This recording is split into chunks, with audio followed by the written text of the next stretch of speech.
Muy bien, buen día. Llegamos al final del curso, ¿no? La última clase nos toca hoy, que trataremos que sea una reflexión conclusiva de todo el curso, centrada en la relación entre la fe y el reino.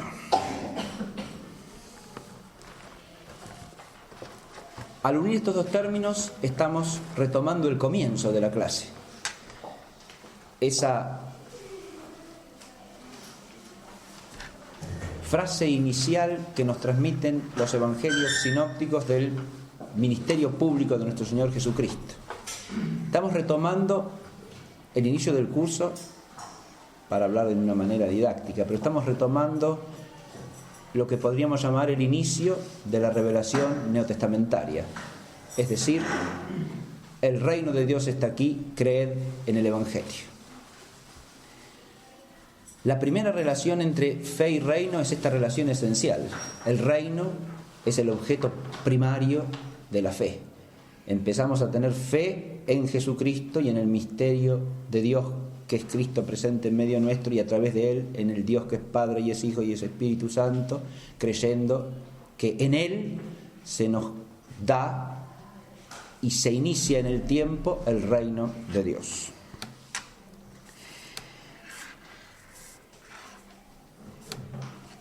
Podríamos decir a partir de aquí que la fe cristiana es esencialmente una respuesta al llamado al reino.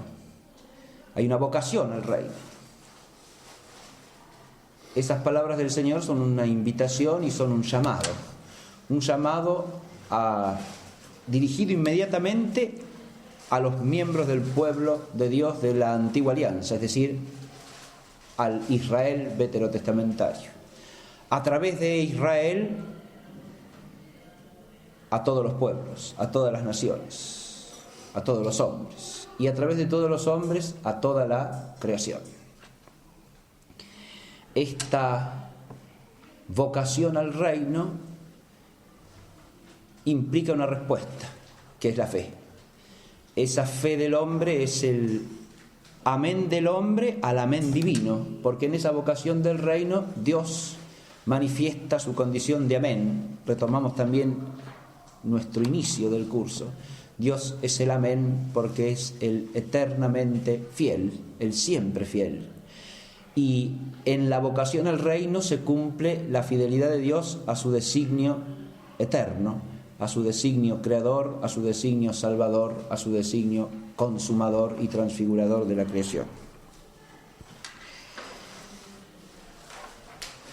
Creer en el reino es creer, en segundo lugar, en que Cristo es el Rey. La realeza de Cristo es inseparable del concepto cristiano de reino. El reino, en el concepto bíblico y sobre todo a través del Nuevo Testamento, no es primariamente una institución. No es, por supuesto, un modo de gobierno. El reino es fundamentalmente una relación con Dios. Y es el reinado de Dios sobre la creación.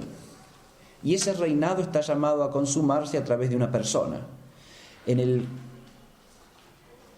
Nuevo Testamento lo que se nos manifiesta con claridad es que el reino de Dios es un reino personal, que se instaura, se edifica y se lleva a término a través de la realeza del único mediador entre Dios y los hombres, el hombre Cristo Jesús.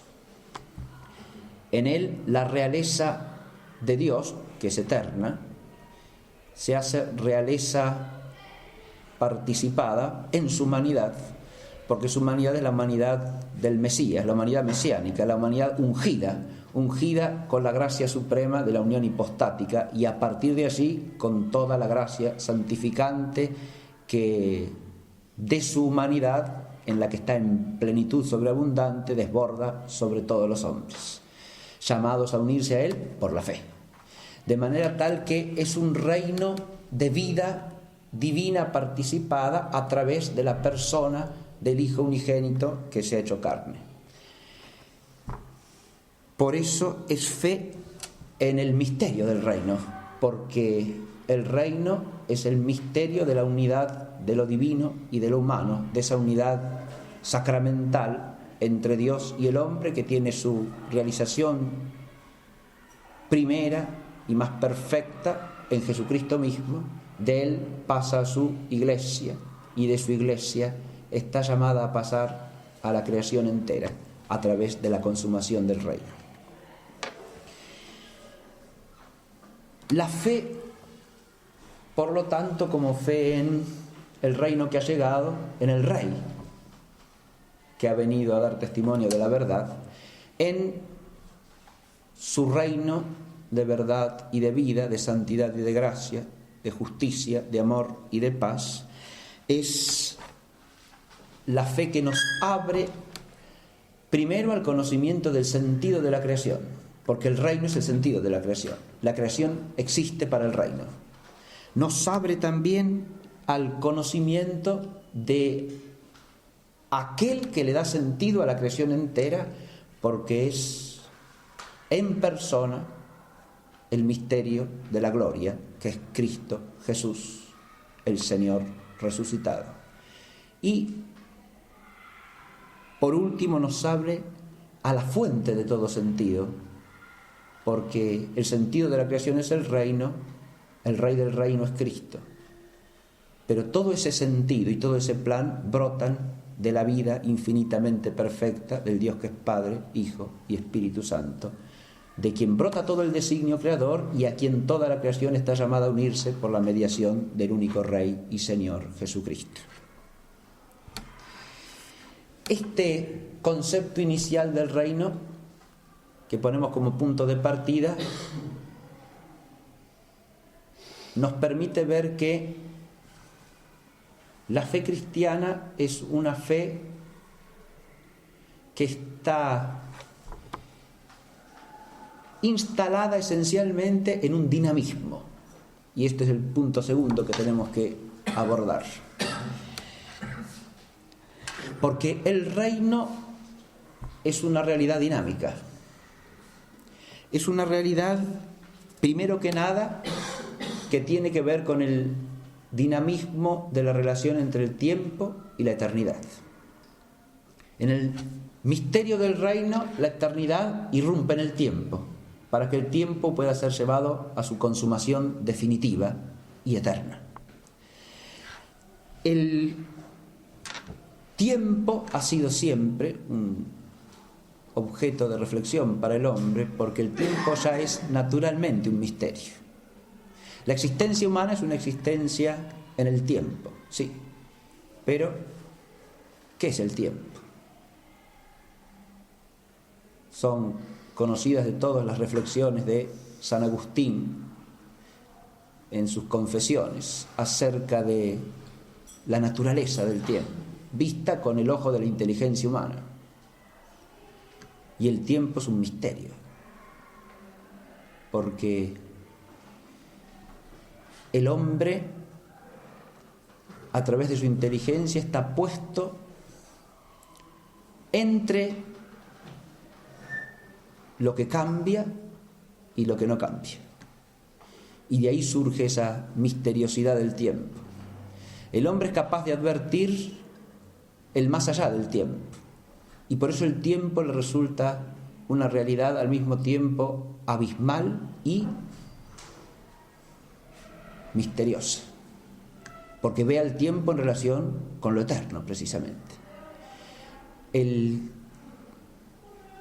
tiempo reducido a la fugacidad del presente, dice San Agustín, es como una nada, porque en cuanto lo nombramos ahora, ya el ahora pasó y dejó de ser ahora y se hizo pasado. Pero el pasado, ¿dónde está? En ese presente, o en la memoria del que desde el presente se refiere al pasado. ¿Dónde queda el pasado? ¿Qué es el tiempo pasado? Y el futuro, que todavía no es, pero que está llegando en cada instante, ¿no? Porque se está haciendo permanentemente. Y entonces parece que el tiempo es un dinamismo en el cual cada momento se va tragando al anterior en una especie de sucesión en la que el pasado se está haciendo constantemente algo perdido, el futuro todavía no es, y el presente desde el cual nos referimos tanto al pasado como al futuro se va extinguiendo en su fugacidad, en su instantaneidad perecedera. Claro, filosóficamente se puede ya decir que el tiempo desuso no es nada, claro, porque el tiempo es una duración de algo y es una medida de esa duración. Es algo que en parte existe en la realidad de las cosas en cuanto que las cosas cambian, es decir, se actualizan, se van realizando. Y porque se van actualizando, se van realizando, podemos decir que hay un antes y un después. Hay un antes de llegar a ser algo que se podía ser, pero que todavía no se es. Y hay un después del llegar a haberlo sido. Pero esto implica la referencia a un término de perfección, sin lo cual el tiempo carecería de sentido. Si ese cambio, si ese dinamismo de cambio no tiene una dirección y no tiene un término hacia el cual se dirige, entonces el tiempo es un sinsentido, carece de meta. Esta realidad del tiempo, que ya es misteriosa desde el punto de vista natural, en el hombre está siempre contrastada con el horizonte de la eternidad, decíamos, con el horizonte de lo que no cambia, con el horizonte de lo que no es mutable, de lo que no tiene, por lo tanto, tiempo. Y eso, lo que no tiene tiempo, es lo único que trasciende al tiempo.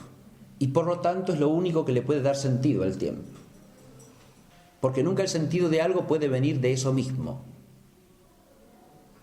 Lo que le da sentido a algo es lo que tiene razón de fin para ese algo y es siempre necesariamente lo que lo trasciende, lo que está más allá de eso. Solo la eternidad le puede dar sentido al tiempo. Y acá es donde la reflexión natural engarza con la revelación. Es decir, ahora elevamos la mirada al misterio del reino y nos encontramos con un tiempo que es el tiempo que adquiere sentido a partir del designio eterno de Dios. Pero en el misterio de la encarnación se nos abre una dinámica más profunda todavía, y es que el tiempo se abre a la presencia misma de la eternidad, porque el Verbo se ha hecho carne y ha habitado entre nosotros, de manera tal que el eterno en persona toca a la creación entera, que es lo mutable, que es lo temporal, en la humanidad de Cristo, para unirla a la divinidad que es la eternidad. De esta manera se instaura una dinámica de relación positiva entre el tiempo y la eternidad, que no puede ser pensada de ninguna manera fuera de este misterio. Y es una dinámica en la cual el tiempo tiene un doble horizonte, porque el tiempo de este mundo, que es el tiempo de la creación caída, del eón presente, como lo llama la Escritura. El eón presente es la condición temporal de la creación, pero no como fue en el origen, sino de la creación como ha quedado afectada por el misterio del pecado original. Ese es el tiempo del eón presente. Y en ese tiempo del eón presente irrumpe la plenitud de los tiempos. Es decir, el don supremo de Dios para el tiempo, o sea, para la creación. Esa irrupción es el comienzo del reino, y ahí es donde se habla el doble horizonte del tiempo presente o del eón presente. El eón presente está todo él primero colmado por el don de Dios que ha llegado, pero al mismo tiempo llamado a la consumación final. Es decir, es un tiempo entre dos instancias decisivas: la instancia de la encarnación, o de la primera venida, de la primera parusía también, como dicen los padres, y la instancia de la segunda parusía, de la parusía final y definitiva del Hijo que vendrá en gloria para asumir en su reino la totalidad de la creación. Pero este doble horizonte del tiempo es dinámico, ¿por qué? Porque una instancia está vinculada a la otra a través de la realización temporal del misterio del reino. Es decir, esa consumación definitiva acontecerá según el designio de Dios, pero la transfiguración de la creación entera en esa creación que será glorificada es algo que se opera a través del tiempo por la dinámica de la realización de la actividad de los hombres que son asumidos por el misterio sacramental de Cristo. Es decir, en la medida en que el hombre entra en unión con la humanidad del Verbo encarnado por la gracia y por la fe, puede cooperar consciente y activamente a la edificación del reino y a la consagración de la creación entera al único Rey. Y ahí está el dinamismo del tiempo. No es simplemente que el tiempo transcurre entre una instancia y la otra, como si fuese un paso mecánico. Es un dinamismo porque ese tiempo es el tiempo en que el hombre está llamado a incorporarse al reino y a cooperar con el reino según el dinamismo de la fe. Y es dinamismo de fe porque en ese entre todavía no estamos en la visión, sino que estamos discurriendo hacia la visión desde esa participación en claroscuro de la visión que es la fe.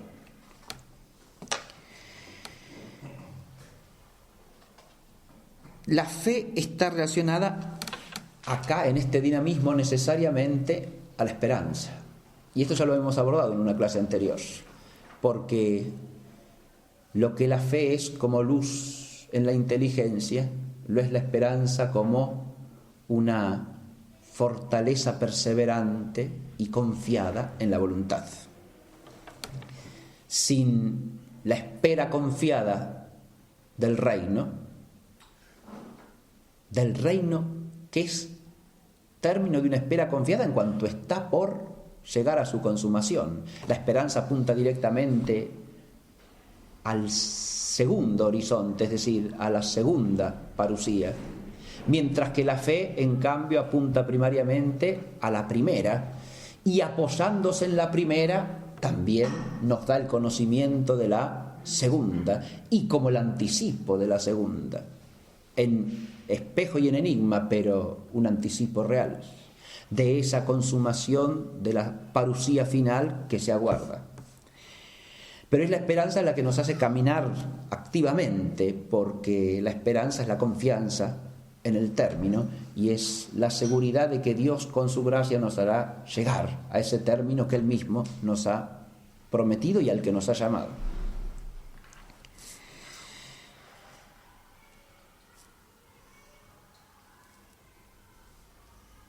El león presente, por lo tanto, a través de esta dinámica de la fe y de la esperanza, adquiere una relación con el reino. Y esa relación necesariamente es una relación a través de la fe. Sin la fe divina, sin la fe de la Iglesia, que nos gloriamos de profesar, no podemos conocer siquiera la existencia del misterio del reino. Y no podemos participar entonces humanamente, conscientemente, activamente, en la dinámica de la edificación del reino.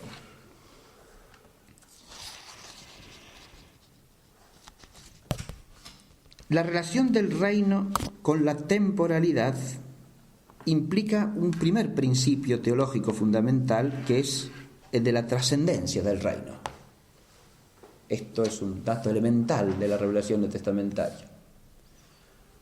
Cuando el Señor dice que su reino no es de este mundo, está hablando de una radical trascendencia del reino respecto de la creación, tal cual existe, respecto del león presente y respecto de la figura de este mundo. Y es claro que el reino trasciende todo lo anteriormente dado y que trasciende la mundanidad entera, en cualquier sentido de mundo. El concepto de mundo, recordemos, tiene dos costados en el lenguaje bíblico.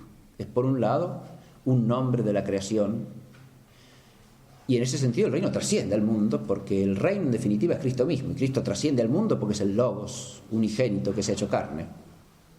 Trasciende al mundo como Dios trasciende al mundo. Pero trasciende además a la creación porque en el misterio de la unión hipostática su humanidad también trasciende a la creación entera, la trasciende como la cabeza de toda la creación, como el arquetipo de toda la creación, como el primogénito de los resucitados. La trasciende porque en él está el orden natural entero, fundado y consumado.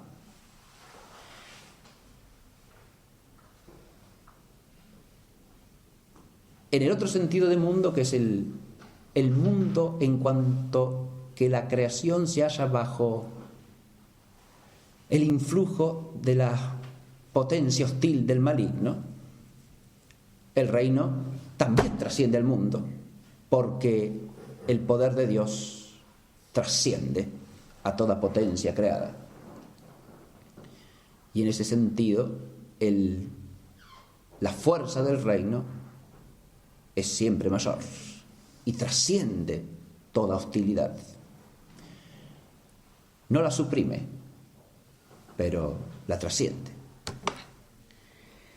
La trasciende en su raíz porque el reino tiene la fuerza de Dios, y la trasciende en su destino último porque al reino de Dios le pertenece el juicio y la consumación final.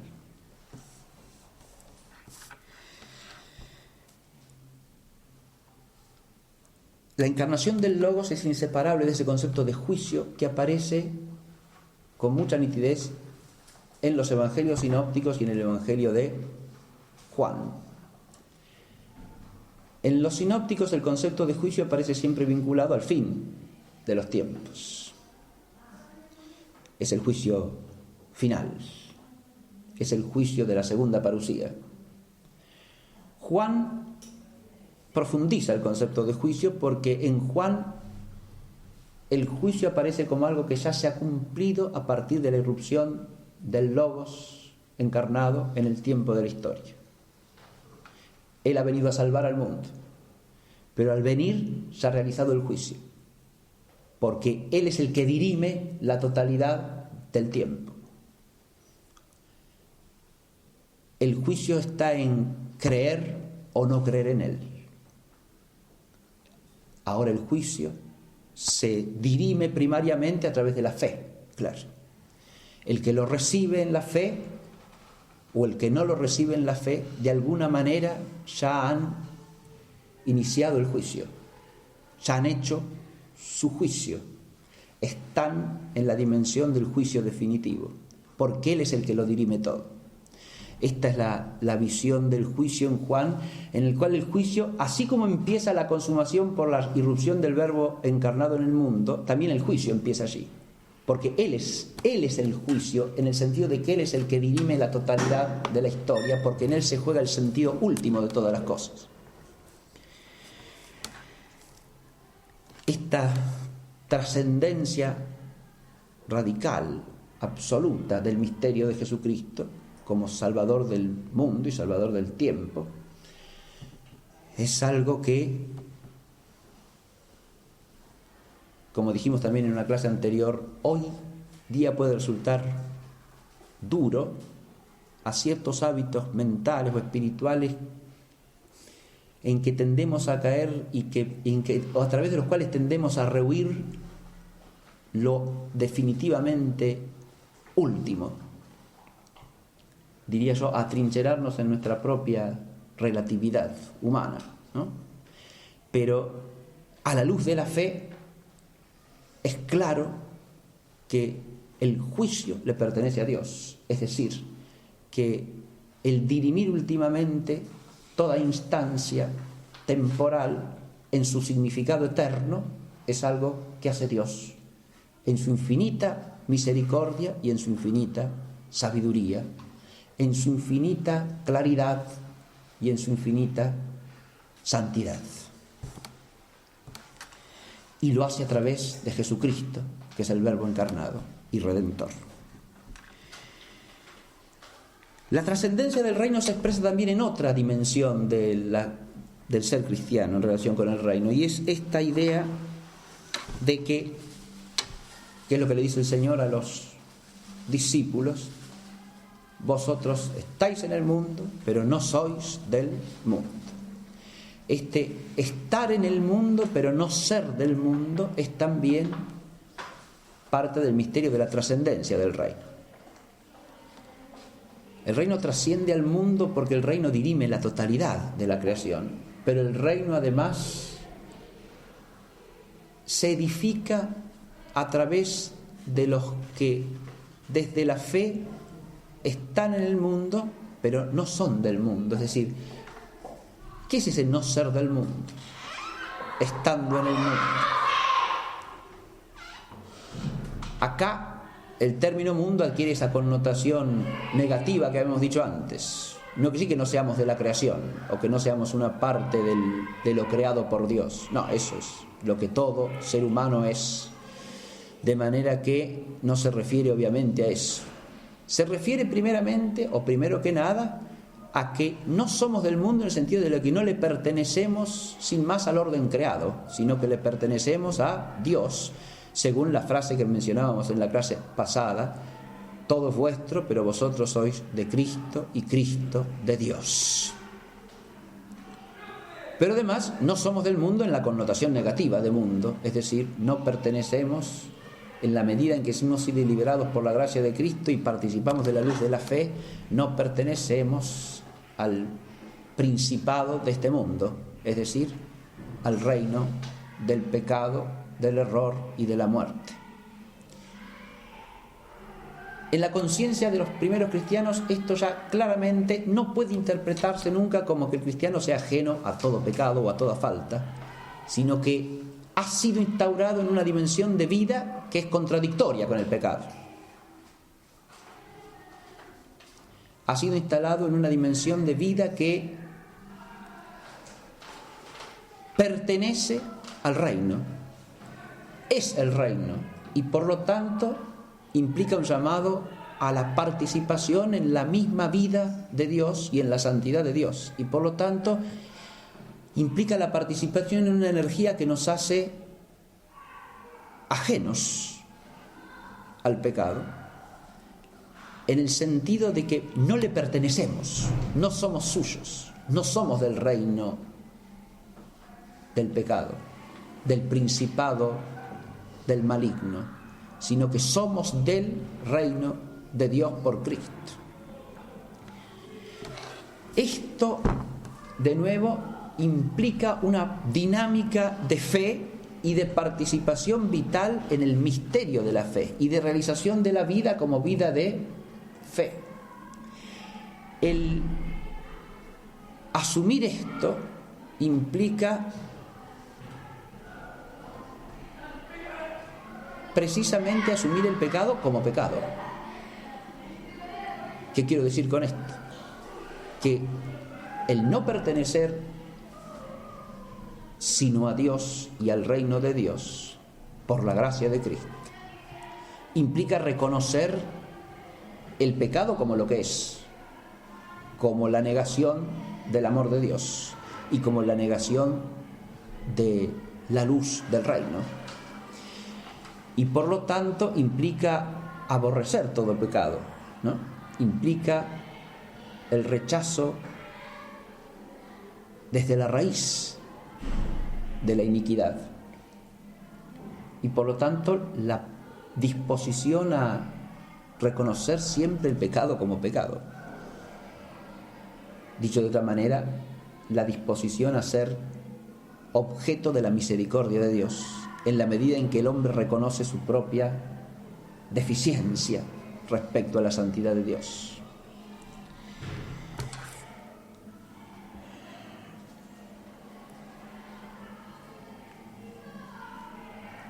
Por último, el tercer aspecto fundamental en que aparece esta trascendencia es que a través de la fe sabemos que la creación entera está llamada a ser transfigurada por la gracia. Este otro tema también lo hemos hablado en varias clases anteriores. La humanidad en Cristo es asumida para ser divinizada. Y esa divinización implica una transfiguración, es decir, una transformación de la humanidad en humanidad crística, en humanidad hecha miembro de Cristo, en humanidad cristificada, como decíamos en la clase anterior, hecha de Cristo y configurada a Cristo.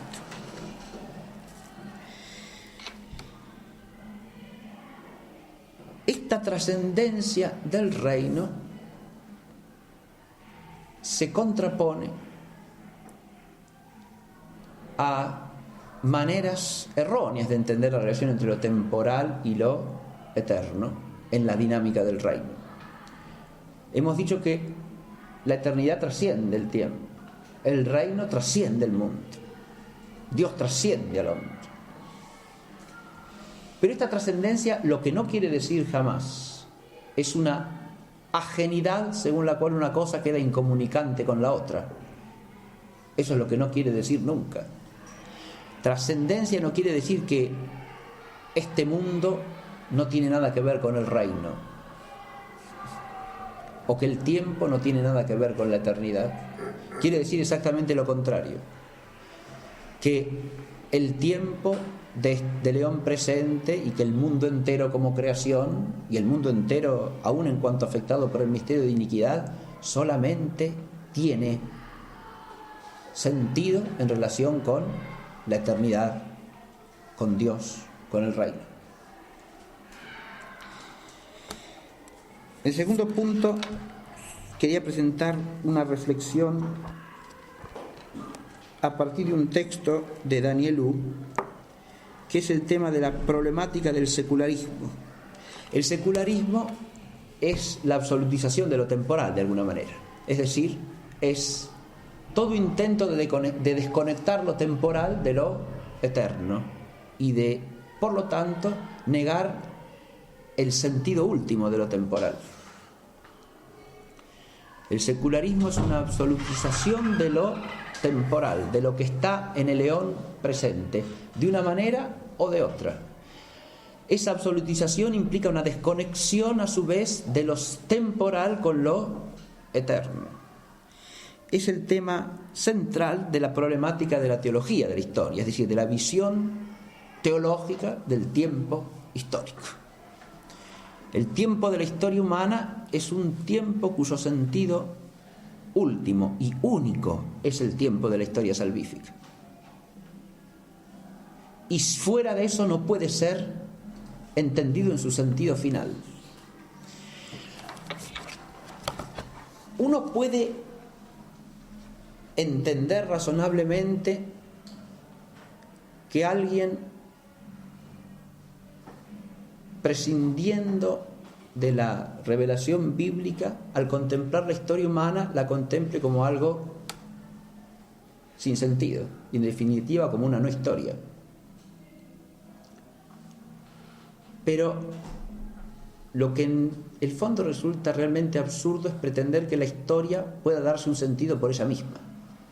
Es decir, la pretensión de que lo temporal tenga sentido de suyo. Porque eso es lo que no puede pasar. Eso es lo que es impensable. Y esa es la pretensión de toda forma de secularismo. Es decir, el secularismo implica una estructura de falsa deificación, diríamos. Lo temporal está llamado a ser deificado, pero el único que puede deificar lo temporal es Dios. Y en el secularismo lo que se pretende es que lo secular se deifica por sí mismo.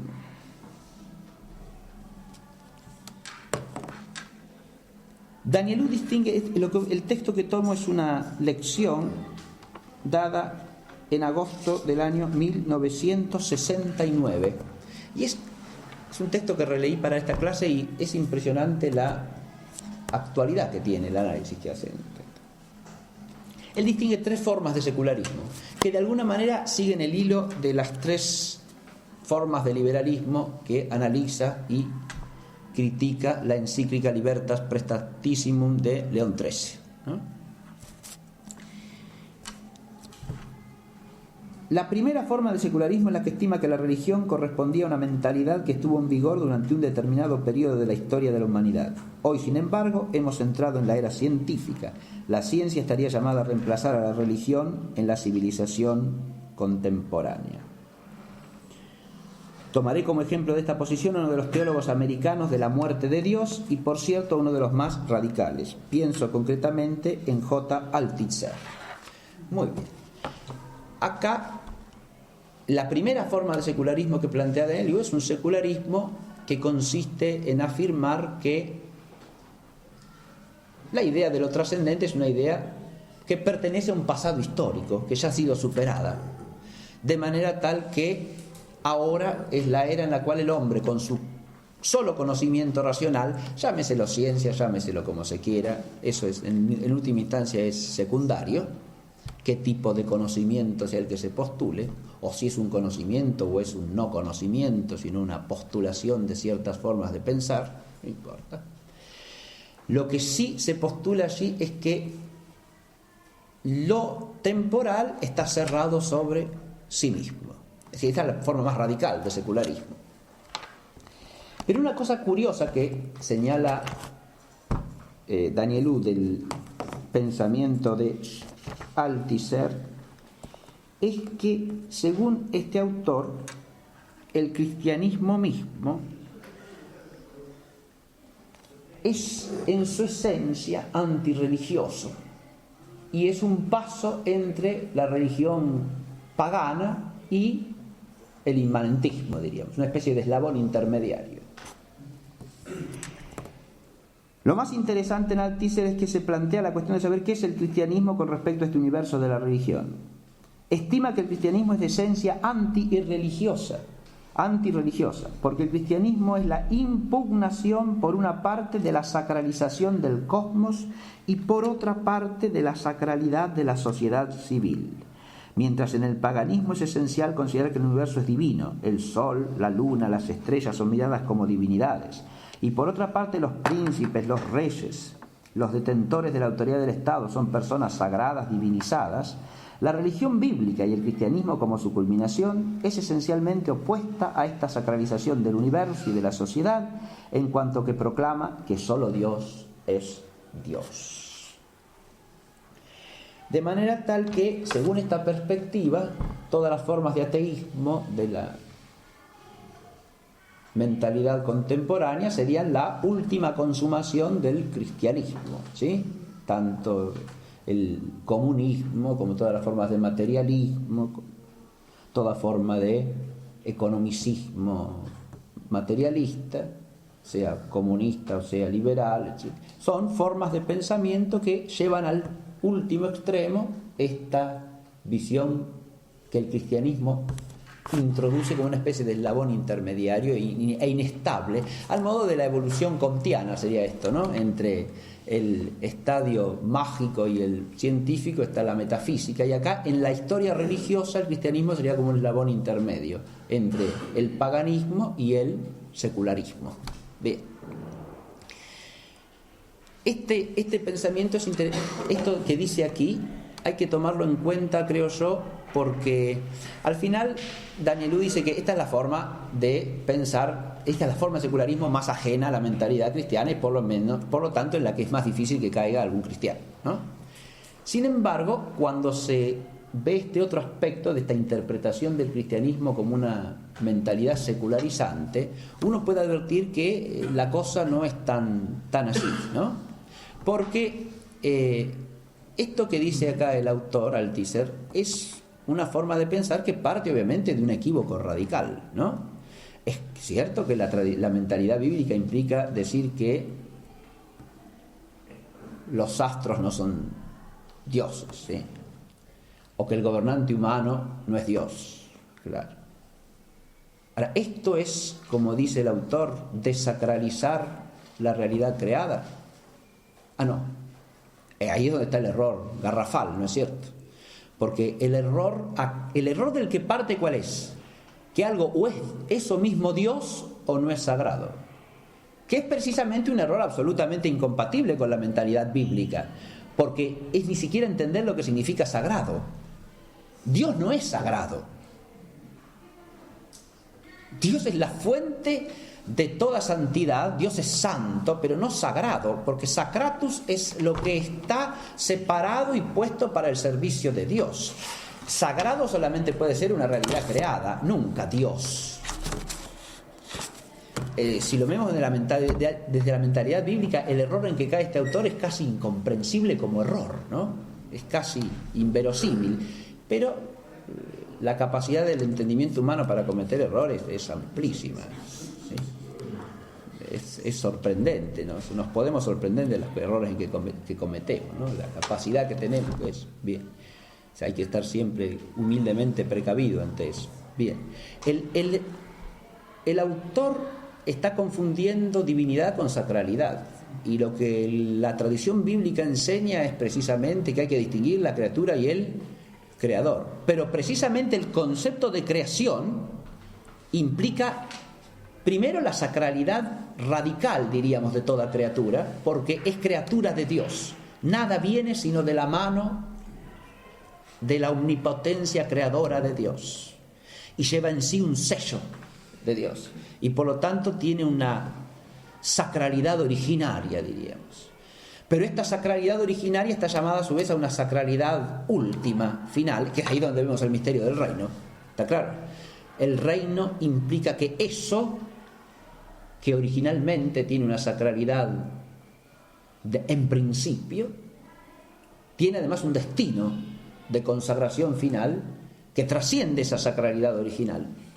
Ahí está el misterio de lo que podemos llamar la gracia y el orden sobrenatural, ¿no? Hay una sacralidad de toda criatura como criatura, pero hay una sacralidad mayor en cuanto que la criatura está llamada a participar del reino por Cristo, con Él y en Él. Entonces, al revés de lo que dice esta visión, el cristianismo es la religión de la sacralidad, e implica precisamente que en el fondo toda la creación está llamada a introducirse en la esfera de lo sagrado.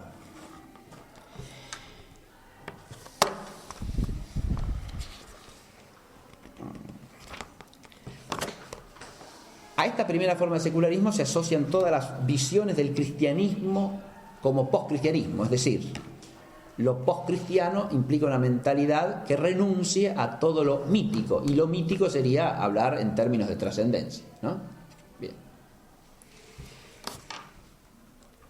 Eso es algo que está hoy día muy en boga también, sobre todo en Europa, ¿no? La idea de un postcristianismo, que está asociada a su vez a este tipo de interpretación según la cual lo que el cristianismo tiene de positivo históricamente es que anticipa ciertos elementos de una mentalidad secularista, ¿no? Hay un autor francés, llamado Jacques Le Goff, que escribe normalmente libros sobre temas medievales, ¿no? Que se dedica especialmente a esto, desde ese ámbito de la actividad literaria, ¿no? No digo historiográfica, porque que sean historiográficos sus libros ya es harina de otro costal, pero se dedica a destacar lo que él supone aspectos de la estructura mental de la Edad Media que anticipan el inmanentismo, y por lo tanto son una especie de progreso, ¿no? O sea que sus elogios de la Edad Media son elogios claramente envenenados, porque elogia lo que presuntamente es un anticipo de el secularismo, ¿no? Bien. Es decir, lo que desdice el espíritu más profundo de la cristiandad, ¿no? Que es de lo que él abomina a su vez. Bien. El segundo tipo de secularismo ya es otra cosa. Hay una segunda forma de secularismo, que es hoy, según pienso, mucho más importante y que afecta en particular a serios problemas de la teología, del culto y del sacerdocio. Podría decirse que este secularismo propugna una expresión meramente profana del cristianismo. Quiero decir con esto que lo que rechazan los que sostienen esta tesis es que el cristianismo o la religión deban tener expresiones específicas propias, distintas simplemente de las que se dan en una existencia humana ordinaria. Lo que radicalmente se impugna es la existencia de una esfera separada, distinta de la esfera profana. No hay esfera de lo sagrado, no hay más que la esfera de lo profano, y el cristianismo se reduce a una cierta manera de vivir la existencia profana. Esto es, una cierta forma de vivir la vida profana, de vivir la vida profesional, de vivir la vida política, pero que no tiene ni puede tener expresiones específicas. Acá hay otro tipo de secularismo. Acá de lo que se trata es de negar que haya una especificidad de la vida cristiana como una vida que no sea otra cosa que darle un sentido último y desde fuera a una vida que tiene que ser igual a la de cualquier otro, a una vida que está constituida desde dentro del tiempo, digamos así, y que no tiene otra conexión con lo eterno que un sentido que se le da desde fuera, ¿no? Como decir, yo lo hago esto con esta finalidad, pero hago lo mismo que hace todo el mundo. Es decir, no hay especificidad de la actividad cristiana en el tiempo.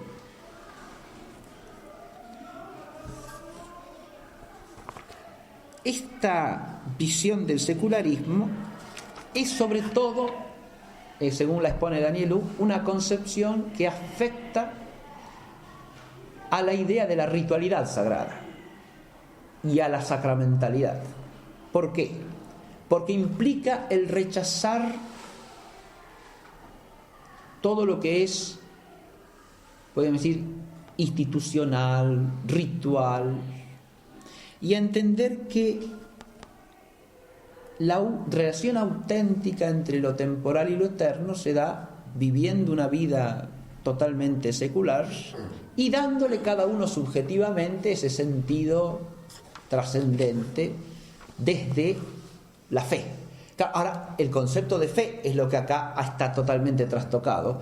Ya no es más la fe en el reino, con lo que empezamos la clase. Es una fe que es subjetiva, individual, y que consiste en darle un sentido, según a uno le parezca bien, a las realidades profanas que están constituidas absolutamente desde su inmanencia en sí mismas.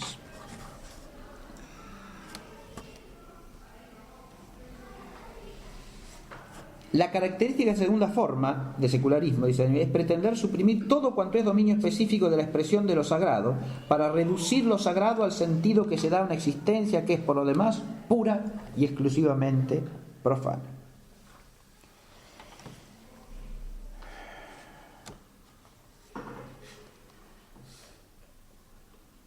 La tercera forma de secularismo es en el fondo la más clásica. Se refiere a las relaciones entre la Iglesia o las demás comunidades religiosas y la civilización. Desde el punto de vista del cristianismo es el problema de si debe existir una civilización cristiana y de saber si en el mundo moderno deben subsistir vínculos entre la Iglesia y la sociedad civil, o por el contrario debe haber una separación radical entre una y otra. He calificado de más clásico este planteamiento y esta calificación es exacta, mientras el problema se mantiene en el primer nivel. Ahora ya, ¿de qué se trata? Se trata de la relación entre, ya pensada más clásicamente, está bien lo que dice Daniel Luca, entre el orden temporal y lo eterno, y lo sagrado, y la Iglesia en particular. Es decir, acá se trata de si la cultura y la civilización han de estar transfiguradas por la gracia o no, o deben estar separados.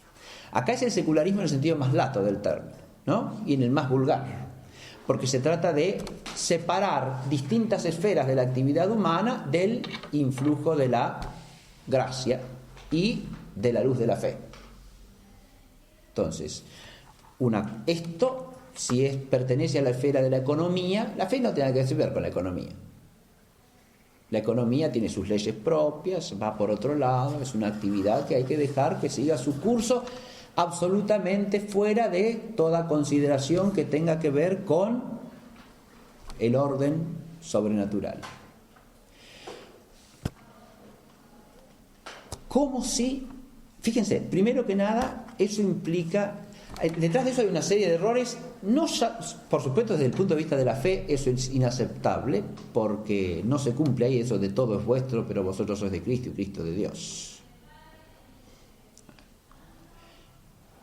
Ni mucho la economía, pero aun cuando lo piense uno desde un punto de vista humano y filosófico, puede desprenderse de la economía como una actividad absolutizada de la interioridad humana de la cual brota la actividad económica. O dicho de otra manera, yo puedo desprender la economía de los fines con que se hacen las actividades, del trabajo, de la búsqueda de ciertos bienes, de las riquezas. ¿Se puede desprender eso del espíritu del hombre?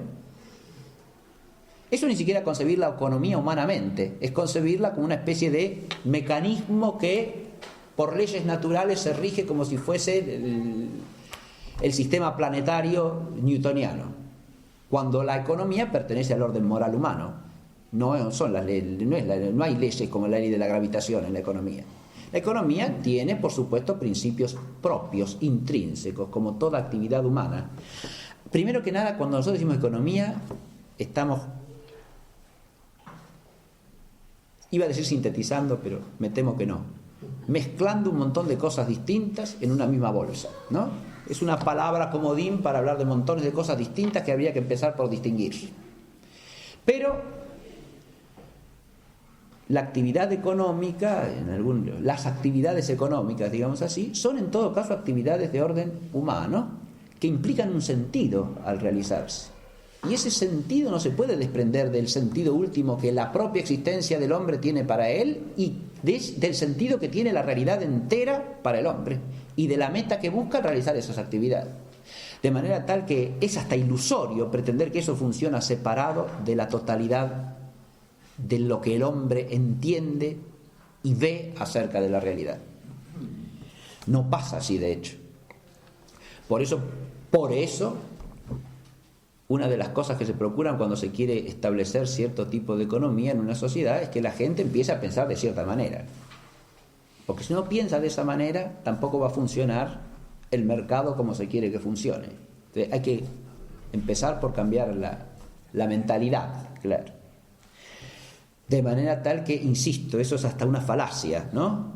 Lo que sí es legítimo es decir que cada esfera de actividad humana tiene su propia consistencia intrínseca. Eso viene precisamente del orden de la creación, y solamente lo puede reconocer el que reconoce que hay un orden de creación, ¿no? Porque si no, el hombre arbitrariamente dispondrá en qué consista las leyes de esta actividad o de esta otra, ¿sí? Leyes entre comillas, es decir, los principios que la rigen serán estipulados arbitrariamente por el hombre como él quiera y según su voluntad.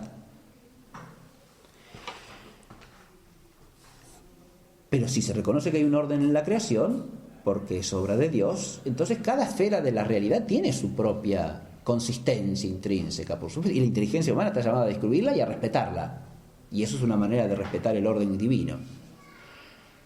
No es eso lo que se niega al rechazar el secularismo. Lo que se niega es que esas esferas de la actividad humana tengan que ser desprendidas de su fin último y de su sentido trascendente, que deban ser desligadas de su vínculo con Dios. Y eso es lo que no debe hacerse con la economía, eso es lo que no debe hacerse con la política, eso es lo que no debe hacerse con el arte, lo que no debe hacerse con todas las esferas de la actividad humana, si uno lo mira a la luz de la fe. No se pueden desligar las actividades de la realidad social de su fin trascendente. Esto es lo que querría este tercer tipo de secularismo. Acá está implícita la idea de que si se separan, van mejor, florecen mejor, crecen mejor, y entonces todo está mejor. Lo cual implicaría que se entiende que, por principio, el influjo de la gracia es negativo para la creación, lo cual es partir de una confusión radical en lo que es la gracia divina y su relación con la naturaleza. De ese principio hemos hablado en clases anteriores y basta con mencionarlo. De manera tal que acá la fe lo que hace es iluminarnos en cuanto al sentido de las realidades y a la necesidad de referirlas últimamente a su fin último y de vivirlas desde la fe y en orden al fin que la fe nos hace conocer. Muy bien, esto ya lo podemos dejar. El reino está por lo... Si uno ahora, dejando el secularismo, ilumina las cosas desde la fe, ahora surge una visión distinta, ¿no? El reino y las dimensiones de lo temporal. El reino está llamado a abarcar todas las dimensiones de lo temporal. Y claro, porque el reino no es de este mundo, decíamos, significa que lo trasciende. Ahora, ¿lo trasciende para qué? ¿Para no relacionarse con él? Ahora, eso no es el concepto cristiano de reino. Esa trascendencia implica también la asunción, es decir, ese es el misterio de la encarnación y es la consecuencia del misterio de la encarnación en la totalidad de la historia humana. Lo humano está llamado a ser asumido y asumido para ser divinizado. Y este es el sentido incluso de la catolicidad. Porque que la fe es católica, esto lo explicamos también, significa que lo abarca todo, que está llamada a atravesarlo todo y a vivificarlo todo. Y esa vivificación es el medio a través del cual Dios establece su reino. De modo que el reino está llamado a abarcar la cultura humana, y claro, y el gobierno humano también. Fíjense ustedes hasta qué punto ahí el reino, si uno relaciona el reino con la autoridad y con el poder, claro. El gobierno humano, visto desde la luz de la fe, siempre, primero que nada, ya por naturaleza, una participación en la autoridad divina. Claro, porque el único que tiene autoridad sobre los hombres para gobernarlos es Dios. De manera que el hombre que ejerce autoridad sobre otros hombres está participando de una autoridad que viene de Dios. Esto nos lo enseña la Escritura expresamente. Y es la razón por la cual la autoridad humana debe ser reconocida como autoridad, siempre. Esto no tiene que ver si es un hombre que ejerce bien la autoridad o no la ejerce bien. El ejercicio de la autoridad es otra cosa, no es el origen, ni el sentido esencial que tiene la autoridad. Porque esta cuestión del origen divino de la autoridad se las enseñaba Pablo a los cristianos hablando de Nerón. No se refiere si el gobernante es bueno, no es bueno, gobierna bien, no gobierna bien. Se refiere a que todo hombre que está investido de autoridad está siendo un ministro de Dios para gobernar a los hombres. Esto es lo que tiene que ser un servidor de Dios y de los demás hombres, que es el sentido de la realeza en el pueblo de Israel, que veíamos en un curso anterior.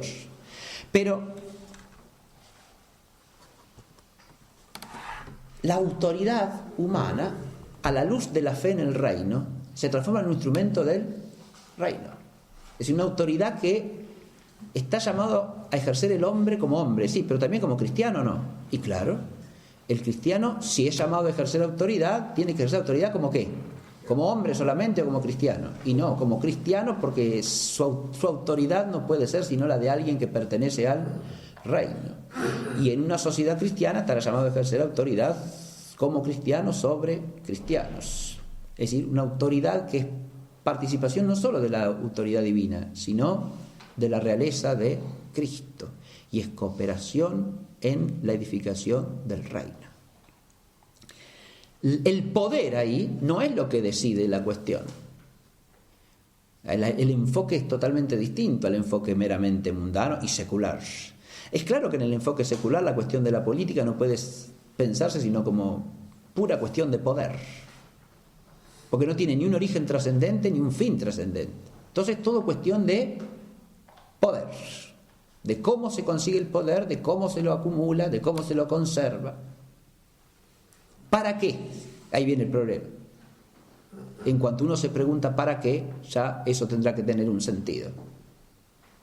Y si es un sentido meramente inmanente, no es un sentido último, es un sentido que requiere una ulterior justificación.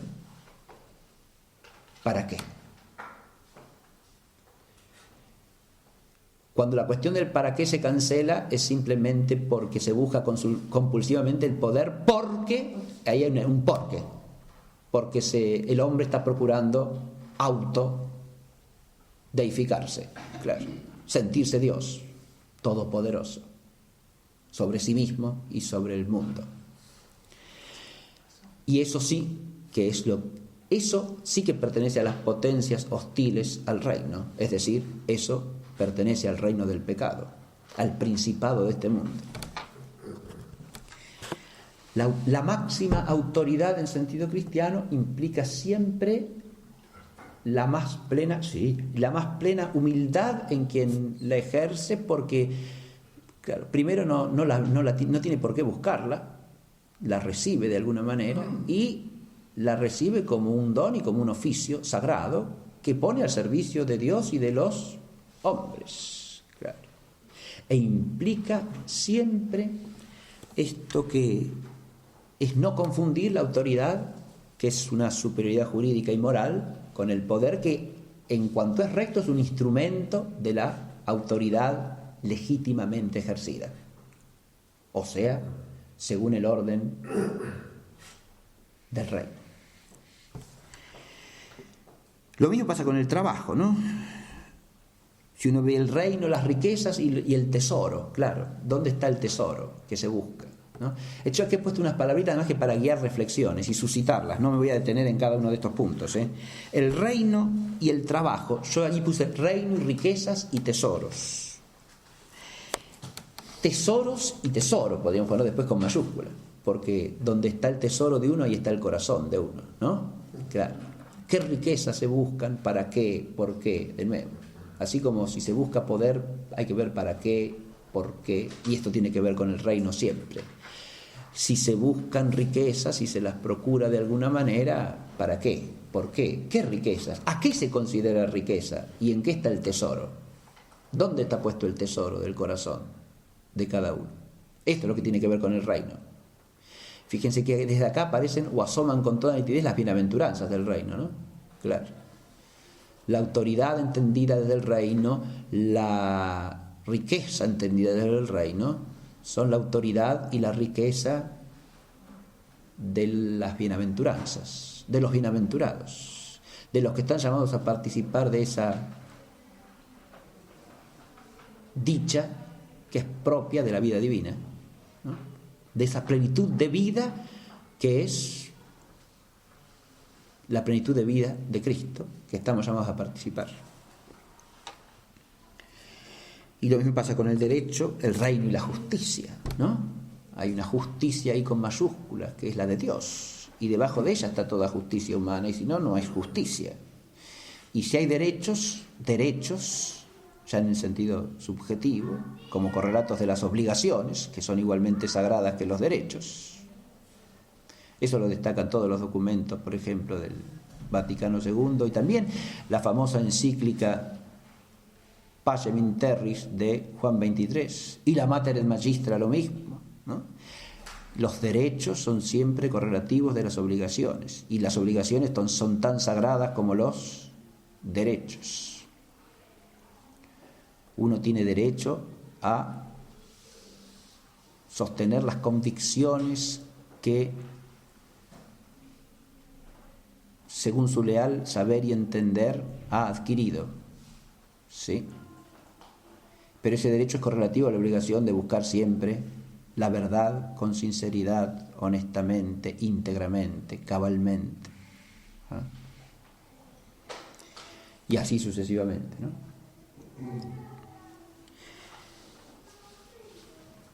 Y el reino, la libertad y la libertad, puse allí, ¿no es cierto? La libertad, el reino es el reino de la libertad, claro. La libertad entendida en sentido bíblico, esa libertad con mayúscula, es la libertad de los hijos de Dios.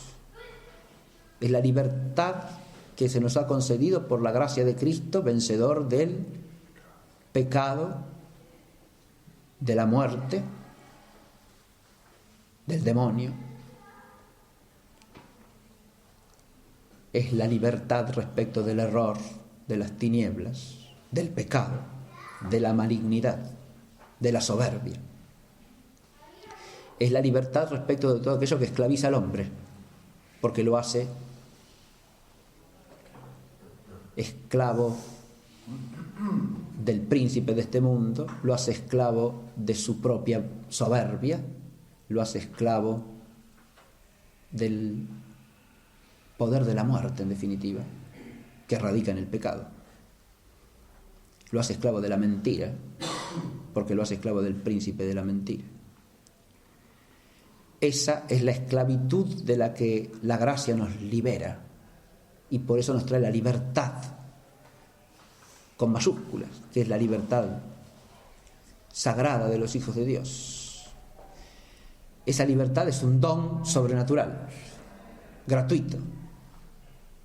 No se puede confundir con las libertades con minúscula, empezando por la libertad natural, es el libre arbitrio del hombre, que es una propiedad de la naturaleza humana, esa capacidad que tiene el hombre como ser racional de decidir, de elegir racional y voluntariamente lo que se le presenta como un bien a la inteligencia, lo que se presenta como un bien, siempre. Esa es la libertad natural.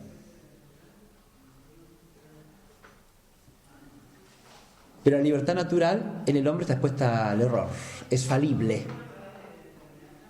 Por eso no coincide con la libertad moral, es decir, con la libertad dentro de los límites de lo que es moralmente bueno. La libertad está expuesta al fallo, ya sea por el error en la inteligencia, ya sea por la malicia en la voluntad. De manera tal que la elección del hombre puede ser buena o puede ser mala. El hecho de que pueda elegir es un bien. Y como bien le ha sido dado naturalmente por Dios para el bien.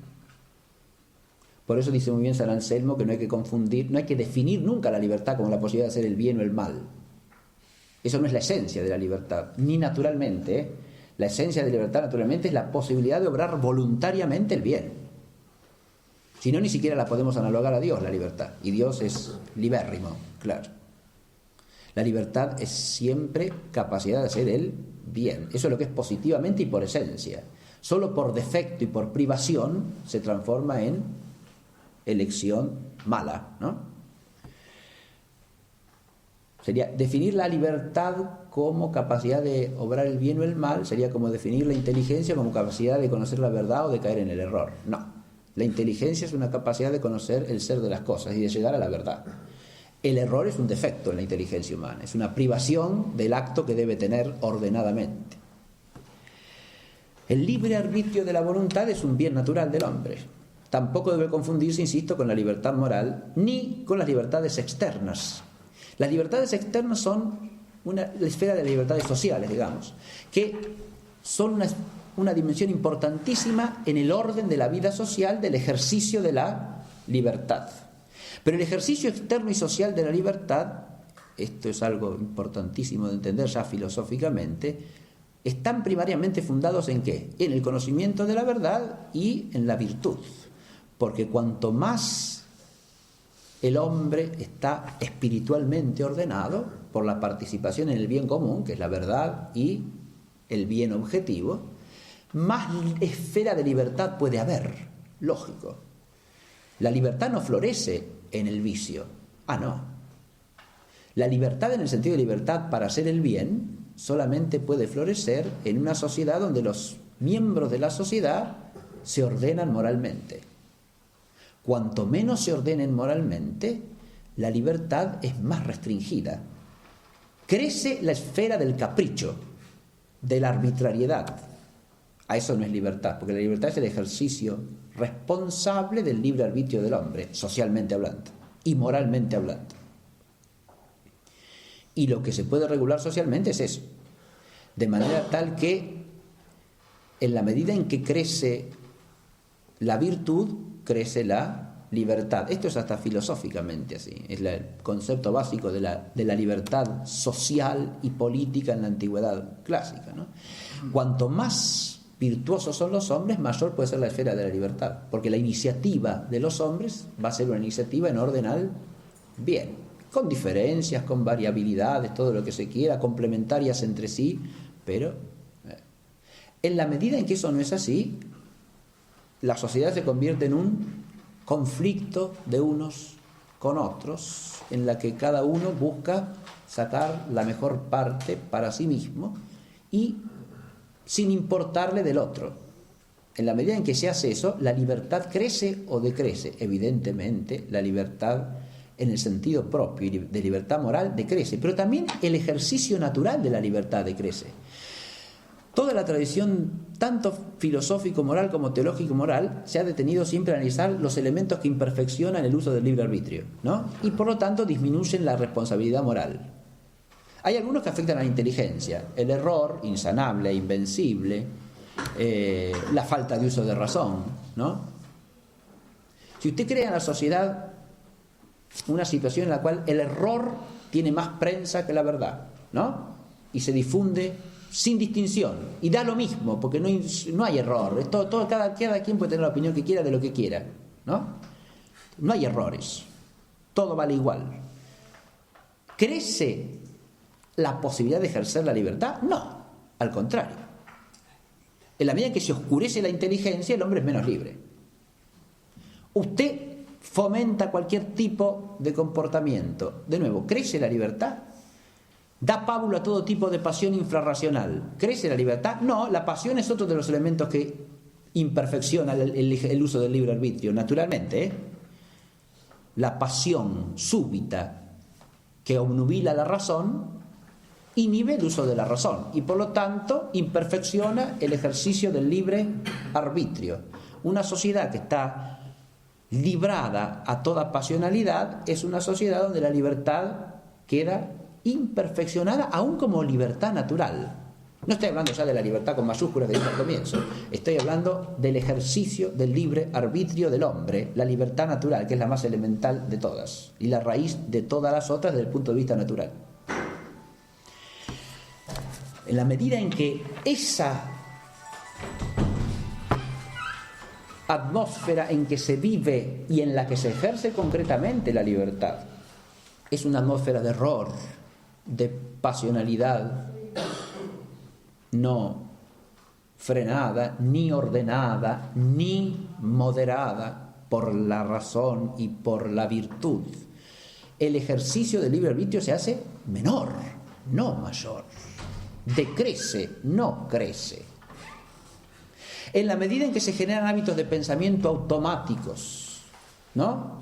Impuestos como ideologías que ni siquiera se piensan, sino que hasta son frases que se repiten y circulan, en la medida en que el pensamiento humano, en lugar de ser suscitado como una reflexión profunda y contemplativa del ser de las cosas, es convertida en un discurso que arrastra las conciencias de una manera superficial, de nuevo, la inteligencia se imperfecciona y el ejercicio del libre arbitrio se imperfecciona. De manera tal que aún visto de nuevo naturalmente el problema tiene una enorme complejidad, ¿se ve? ¿De qué se habla cuando se habla de la libertad autónomamente considerada, es decir, en la naturaleza del hombre? Pero acá de nuevo, si lo vemos a la luz del reino, ese don natural del libre arbitrio es un don maravilloso. Así empieza la Libertas Praestantissimum de León XIII, ¿no? Libertas Praestantissimum don. La libertad es un don excelentísimo que Dios ha otorgado al hombre al crearlo a su imagen y semejanza. Ese don excelentísimo de la libertad es inseparable de la fe. Ya lo hemos dicho, ¿no? La fe es siempre un obsequium rationale, es decir, una entrega espiritual, racional a Dios, que implica en el hombre la totalidad de la inteligencia y de la voluntad, y que por lo tanto es siempre una entrega desde la inteligencia y desde la libertad del hombre. Pero esa libertad natural que la gracia perfecciona, no suprime, plenifica, no destruye. Ahí de nuevo hay que hacer el esfuerzo hoy día de salir de la trampa de la concepción secularista para la cual en el fondo Dios siempre es una especie de enemigo del hombre que trata de achicarlo, ¿no? Lo cual, además de ser un pensamiento blasfemo, es una trampa en la que se cae desde la autoexaltación desmesurada y nada más. En el sentido de la fe, el don de Dios es siempre liberador, porque toda la gracia del reino es para que el hombre sea finalmente libertado de todas sus esclavitudes y de todas sus miserias. Y entonces desembocamos en la consumación del tiempo y el reino. Ahora volvemos al comienzo. La fe nos instaura en el horizonte doble, decíamos, de la primera y de la segunda parusía. La fe cristiana, la fe de la Iglesia, es una fe escatológica, decimos. Escatológica. El eschaton, ¿qué es? Ese es un concepto bíblico que alude a lo que hemos llamado aquí consumación.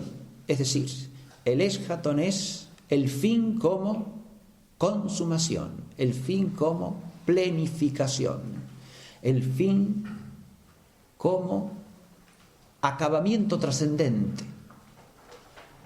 Porque consumación y planificación no le pueden venir nunca, es un concepto teológico no le pueden venir nunca a la criatura de sí misma, sino que solo pueden venir del don de Dios.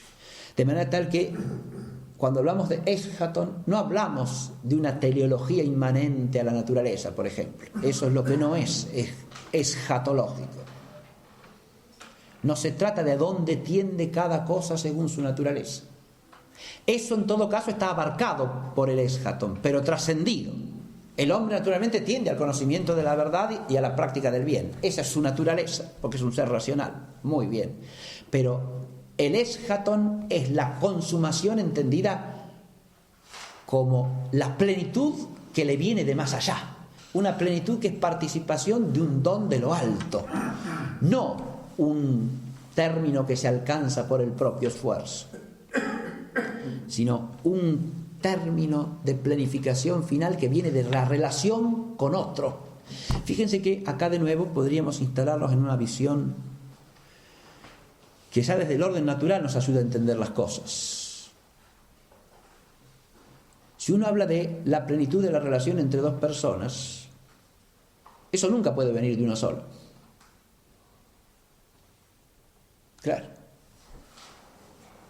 Imposible. Solamente puede venir de ambos.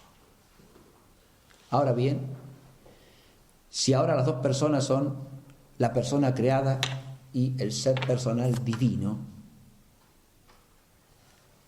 la plenitud de la relación solamente puede venir de ambos, pero no simétricamente. Claro.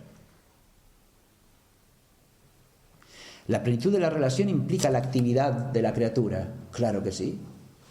Todo el don de la gracia es un don dinámico que nos llama a la participación activa, siempre, constantemente.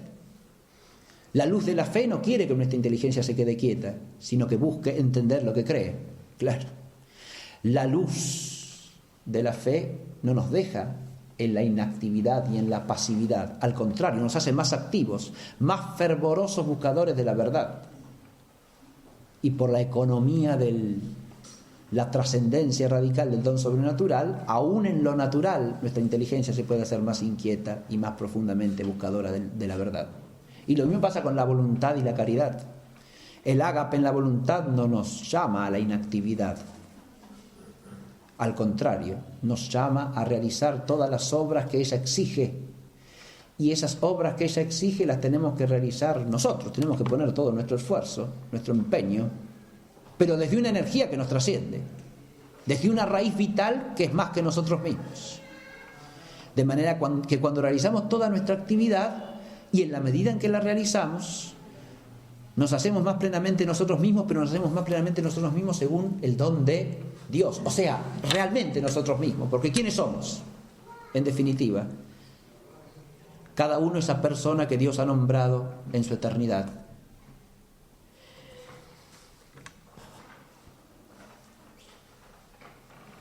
Y acá hay 3 líneas con las que terminamos de este planteo general sobre el carácter escatológico de la fe. Esto es sencillamente una invitación a contemplar los puntos fundamentales de la escatología desde la fe, o en relación con la fe. Primero que nada, si hablamos del reino y el tiempo consumado es el tiempo que ha alcanzado su plenitud. No es el fin de los tiempos. Me refiero a la primera parusía, ¿no? El tiempo ha alcanzado ya una plenitud. Ese tiempo consumado tiene que ver con la escatología, y claro que sí.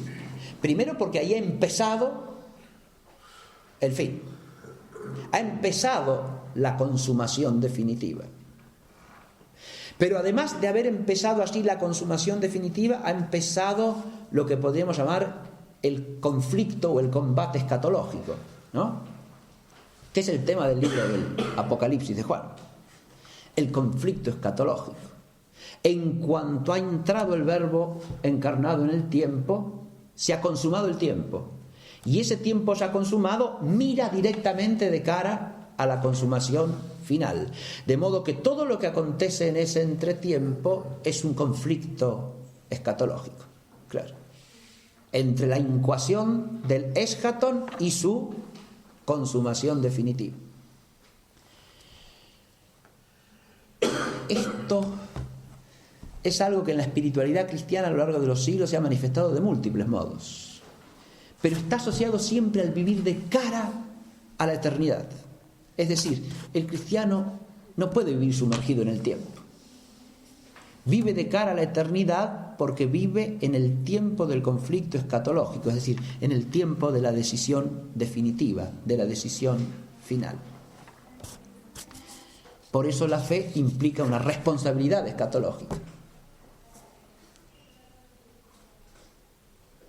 Si nosotros contemplamos nuestra propia vida y nuestra propia actividad a la luz de la fe, la tenemos que contemplar como parte de ese conflicto escatológico y vivirla como parte de él. El reino y el fin de la vida temporal sería el segundo tema. La vida temporal tiene su fin en la muerte.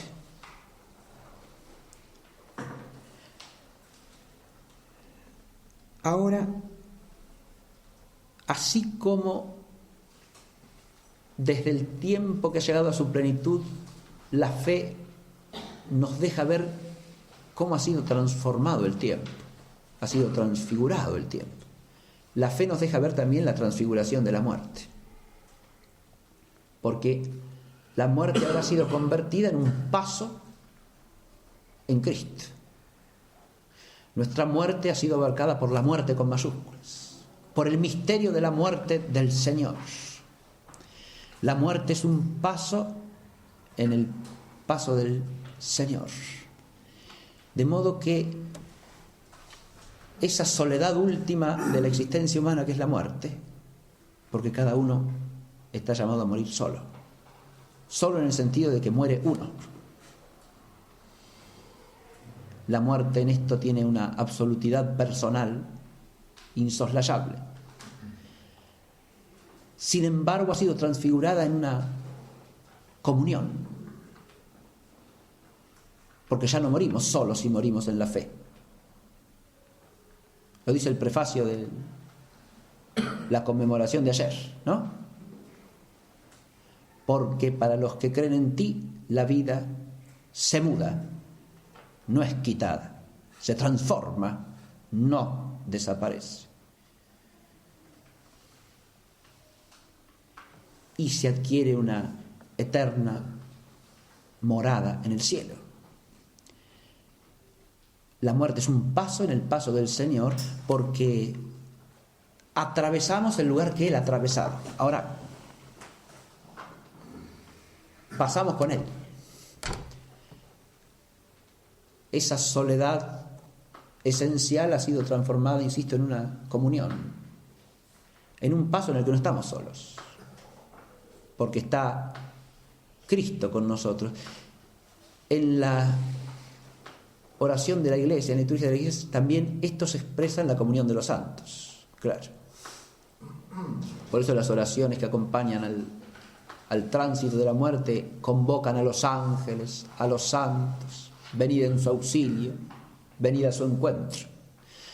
Porque el que ha pasado ahora ingresa en la dimensión de una comunión nueva, de una comunión que ya no es en la fe, sino en la visión. Pero esa comunión es posible porque es la comunión de los miembros de Cristo.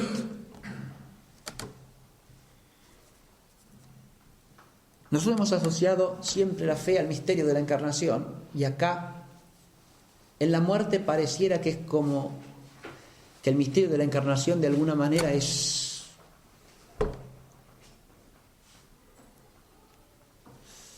no digamos contradicho, pero tiene una especie de cierta oposición ontológica, porque ahora hay una separación, ¿no?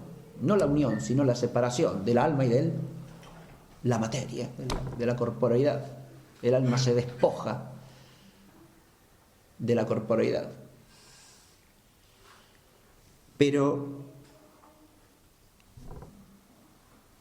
el alma,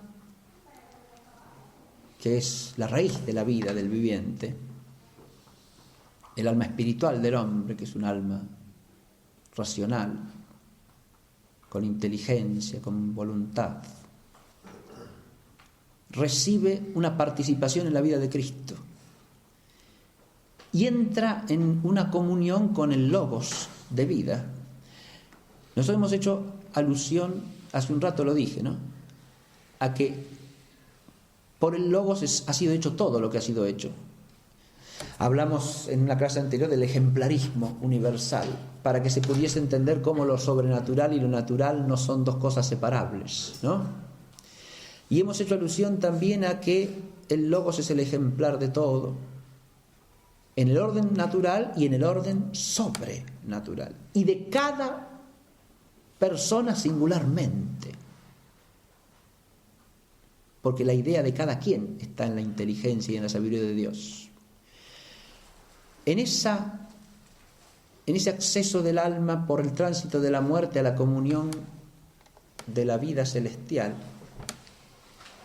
hay un acceso a eso que decíamos hace un rato de el nombre de cada quien, ¿no? El nombre verdadero, el nombre que tiene Dios en su infinita sabiduría y en su infinito amor desde siempre para cada uno de nosotros. De modo que en el Logos recibimos el Logos que nos nombra. Claro. Y ya en ese Logos que nos nombra está también el anticipo de la consumación definitiva, del cuerpo glorificado, porque ese cuerpo es el cuerpo de ese nombre.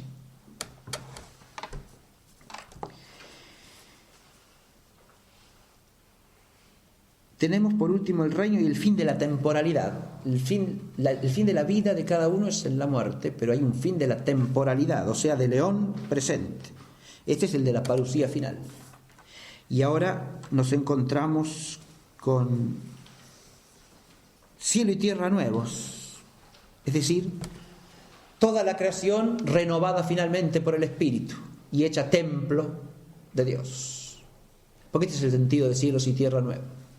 Cielos y tierra nueva es una creación material hecha nueva, no en el sentido de que es otra, absolutamente, sino en el sentido de que esa creación ahora se reviste de incorruptibilidad, se reviste de la redundancia de la gloria del Señor para ser un templo suyo, un templo de su gloria.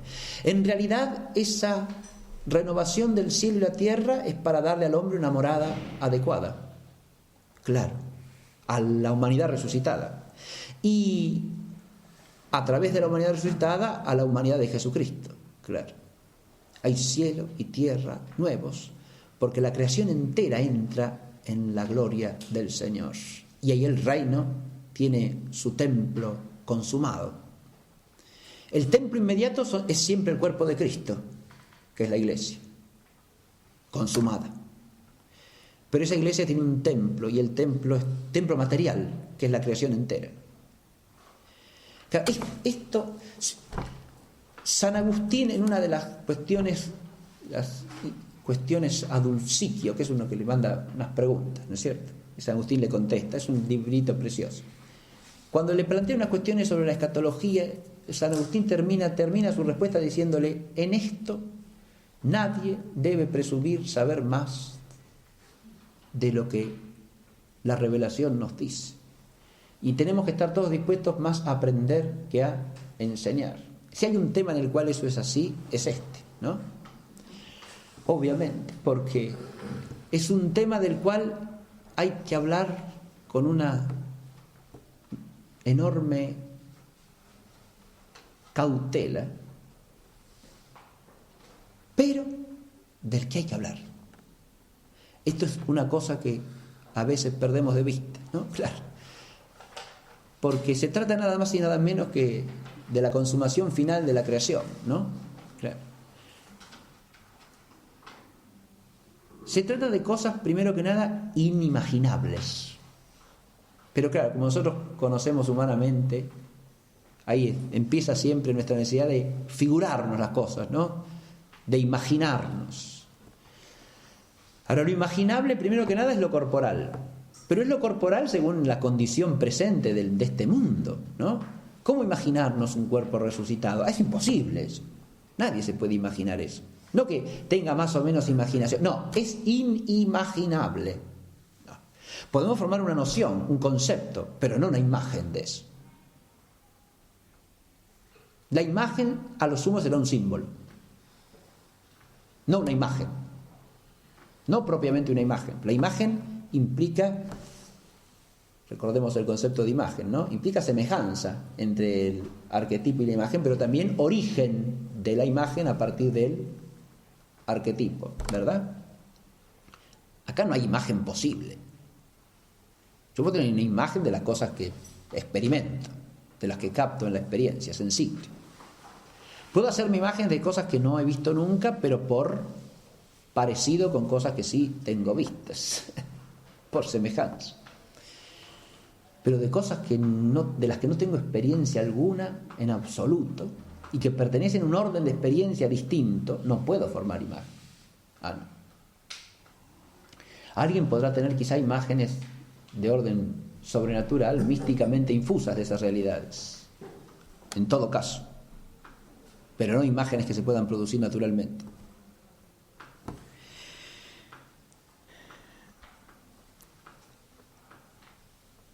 En cielo y tierra nuevos tenemos la resurrección de la carne y el juicio final. Y ahí la fe se aparece. En el caso anterior yo diría que la fe nos deja vislumbrar como en el horizonte la renovación de la creación por el misterio de la renovación de la creación en el espíritu, que ya se opera en la realidad, ¿no? Yo dice, ¿cómo imaginar un cuerpo resucitado? ¿No? A veces en la vida por eso dije, de una realidad que uno nunca ha experimentado, pero a veces en la acción o en el gesto de una persona santa, uno puede percibir como un destello de lo que será el cuerpo resucitado.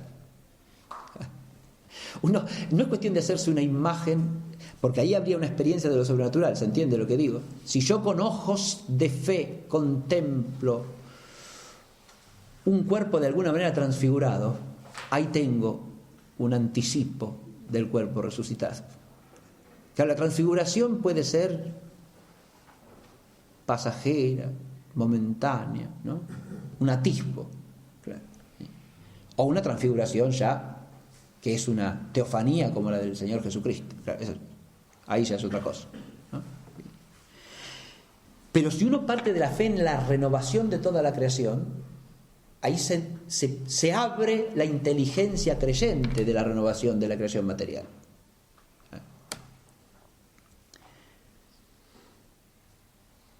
En esto, toda la actividad del hombre sobre el mundo material, la técnica, el arte, en la medida en que esa actividad transfiguradora en la economía del reino, hace de la realidad material una realidad que se forma, se configura como signo de lo trascendente. Y ahí tenemos también un atisbo de una creación transfigurada. en el arte, en la música. Porque esa creación transfigurada será un canto, ¿no? Claro, seguro. Una música cósmica, total, universal. Como un instrumento único de toda la humanidad y de los coros angélicos que cantan. Claro, sí.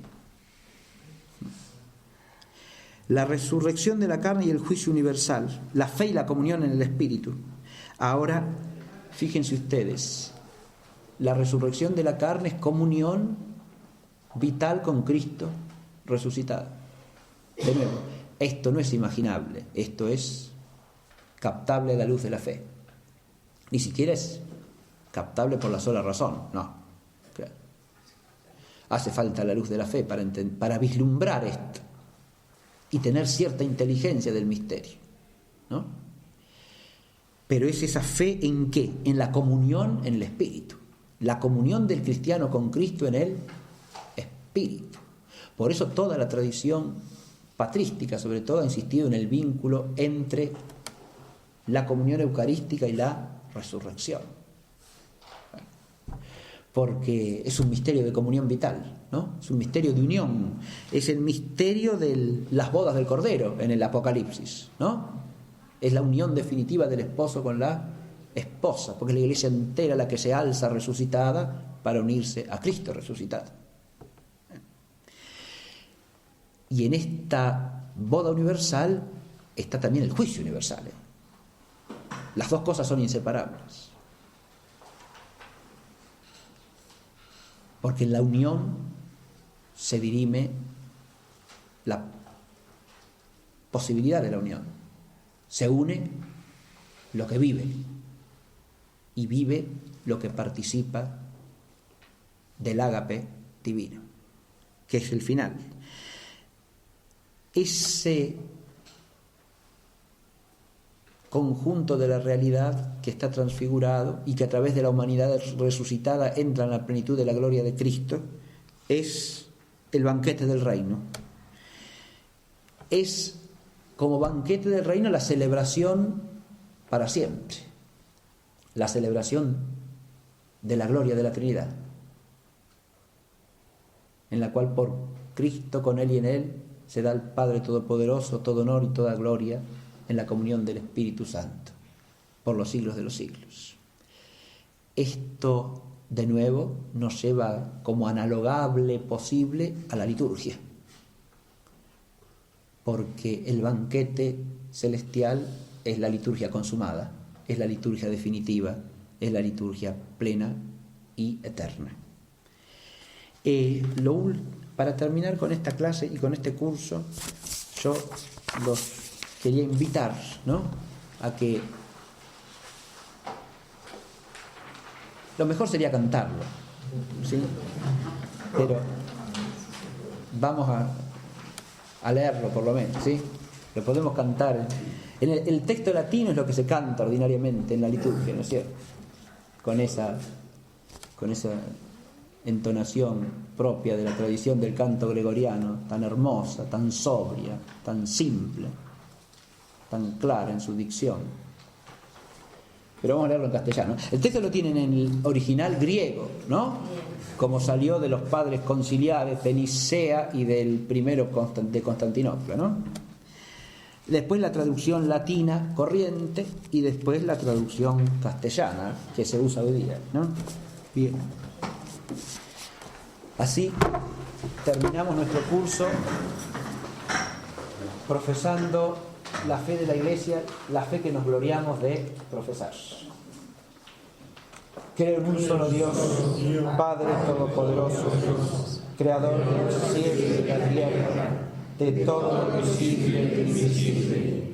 Creo en un solo Señor Jesucristo, Hijo único de Dios, nacido del Padre antes de todos los siglos, Dios de Dios, luz de luz, Dios verdadero de Dios verdadero, engendrado, no creado, de la misma naturaleza del Padre, por quien todo fue hecho, que por nosotros los hombres y por nuestra salvación bajó del cielo y por obra del Espíritu Santo se encarnó de María la Virgen y se hizo hombre. Y por nuestra causa fue crucificado en tiempo de Poncio Pilato, padeció y fue sepultado, y resucitó al tercer día, según las Escrituras, y subió al cielo, y está sentado a la derecha del Padre, y de nuevo vendrá con gloria para juzgar a vivos y muertos, y su reino no tendrá fin. Creo en el Espíritu Santo, Señor, dador de vida, que procede del Padre y del Hijo, que con el Padre y el Hijo recibe una misma adoración y gloria, y que habló por los profetas. Creo en la Iglesia, que es una, santa, católica y apostólica. Confieso que hay un solo bautismo para el perdón de los pecados. Espero la resurrección de los muertos y la vida del mundo futuro. Amén. En el nombre del Padre, del Hijo y del Espíritu Santo.